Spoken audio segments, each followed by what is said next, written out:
Good morning all. So in today's class, we will be taking up the topic that is batteries. When a number of cells are connected in series, the arrangement is called a battery. So a battery is a cell that we use as a source of electrical energy. It is basically a galvanic cell. And a galvanic cell is a device in which the chemical energy of the redox reaction is converted into electrical energy. There are mainly two types of batteries. First is primary batteries and second is secondary batteries. Primary batteries are non-chargeable batteries, whereas secondary batteries are rechargeable batteries. Primary batteries are non-chargeable, means primary batteries are those in which the redox reaction occurs only once and the cell becomes dead after some time and cannot be used again. The two common examples of this type are Electrochemistry cell, which is also known as dry cell, and second is Mercury cell.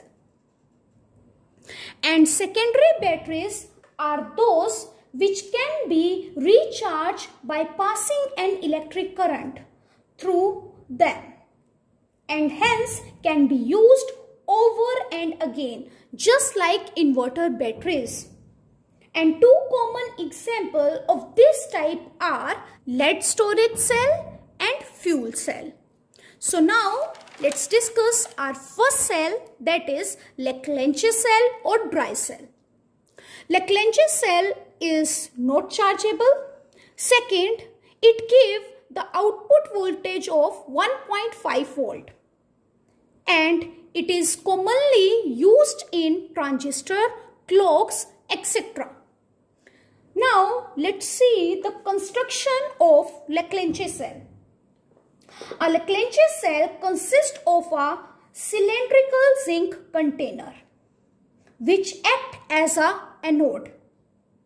A graphite rod is placed in the center but not touching the base, act as a cathode. The space between the anode and the cathode is so packed that the zinc container is in touch with the paste of ammonium chloride and zinc chloride. And the graphite rod is surrounded by the powdered manganese oxide and black carbon. Now at anode, oxidation will take place and oxidation is loss of electron. So zinc will lose 2 electrons and convert into Zn2 positive. And at cathode, reduction will take place of MnO2 and it will convert into MnOHO. As you can see in this, manganese is present in +4 oxidation state and here the manganese is present at +3 oxidation state. So it will gain 1 electron and convert into +3. So there is decrease in oxidation number or gain of electron, which is known as reduction. Now this oxygen came from this, but this hydrogen came from where? So this hydrogen came from the ammonium ions. So this ammonium ion will give one hydrogen to this and convert into ammonia gas. So this is the reaction which is taking place at cathode. Now to write the overall reaction, first we need to balance the number of electrons. So to balance the number of electrons, we need to multiply it with 2. After doing multiplication, the reaction will be 2 MnO2 plus 2 NH4 positive plus 2 electron. It will give 2 MnOHO plus 2 NH3. Now let's write overall reaction.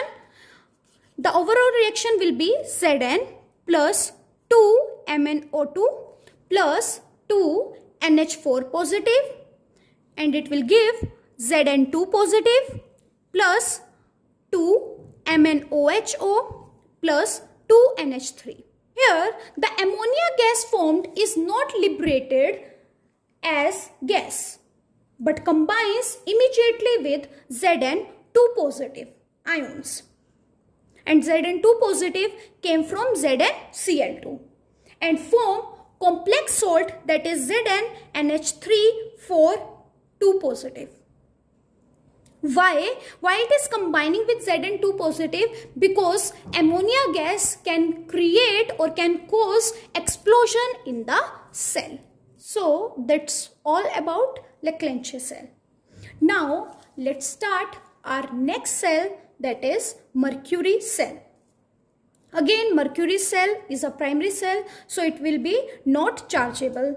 Second, the output voltage of Mercury cell is 1.35 volt, and it is used in watches and hearing aids.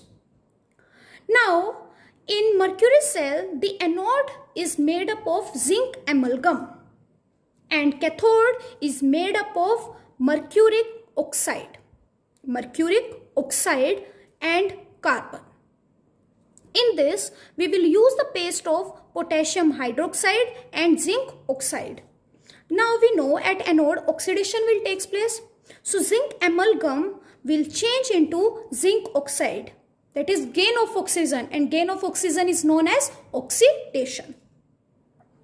Now the question is, from where this oxygen came? So this oxygen came from the OH negative ions.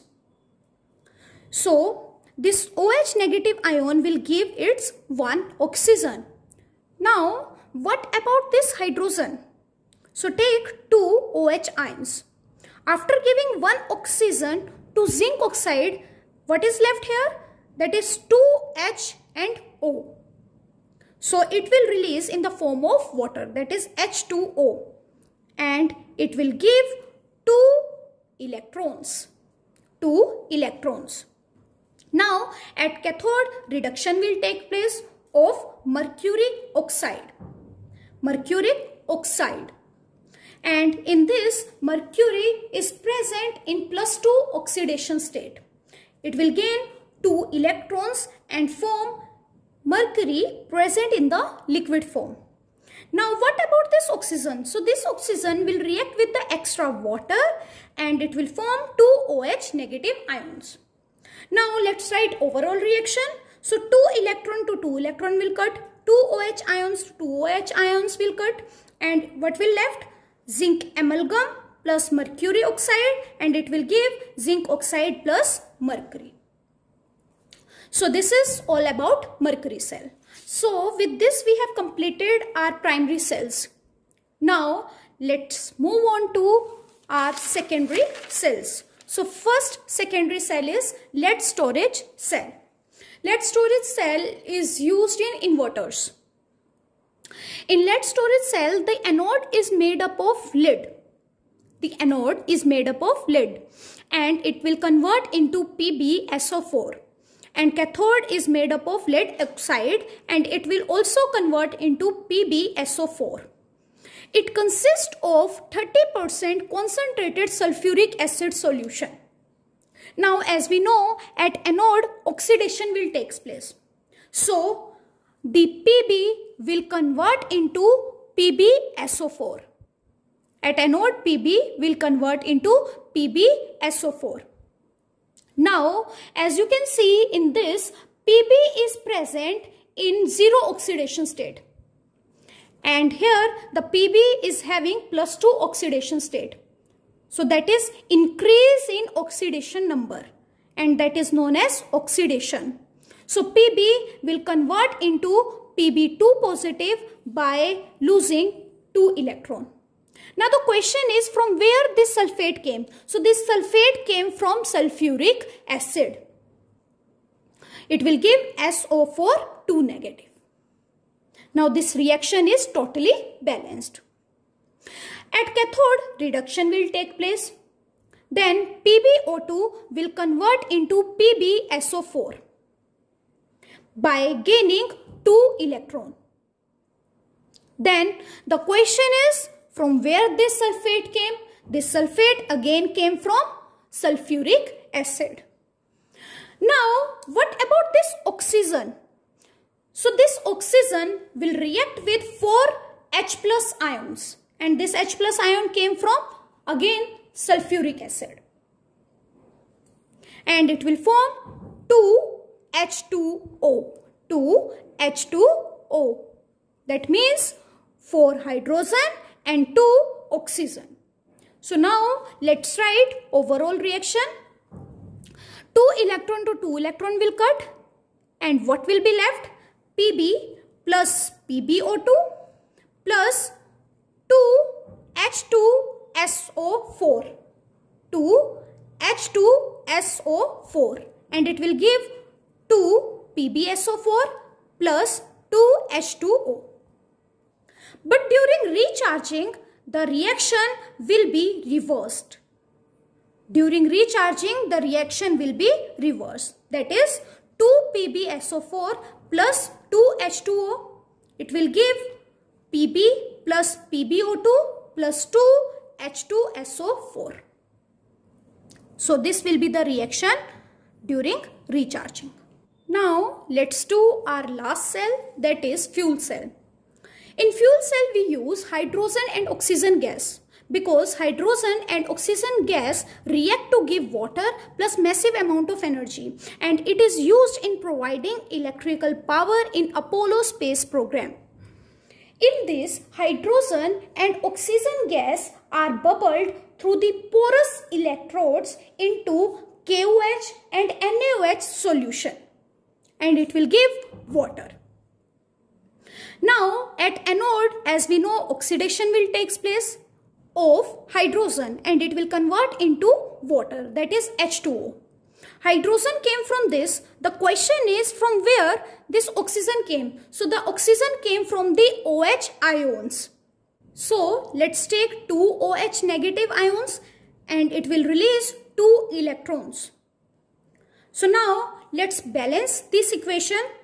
2 plus 2 hydrogen, that is 4. It means we need to multiply this with 2. Now this reaction is balanced. And at cathode, reduction will take place of oxygen. It will convert into OH negative ions by gaining 2 electron. Now the question is, from where this hydrogen came? This hydrogen came from water, that is H2O. So now let's balance this equation by writing half in front of O2 and by writing 2 in front of OH. Now let's write overall reaction. So 2 electron to 2 electron will cut. This 2 OH negative to 2 OH negative will cut, and 1 H2O to 1 H2O will cut. And what will be left? 1 H2O on the product side. So it will be H2O plus half of O2, and it will give H2O plus energy. So this is the overall reaction of fuel cell. I hope you have understood this. So with this, we are completing our chapter. That's all for today. Have a nice day ahead.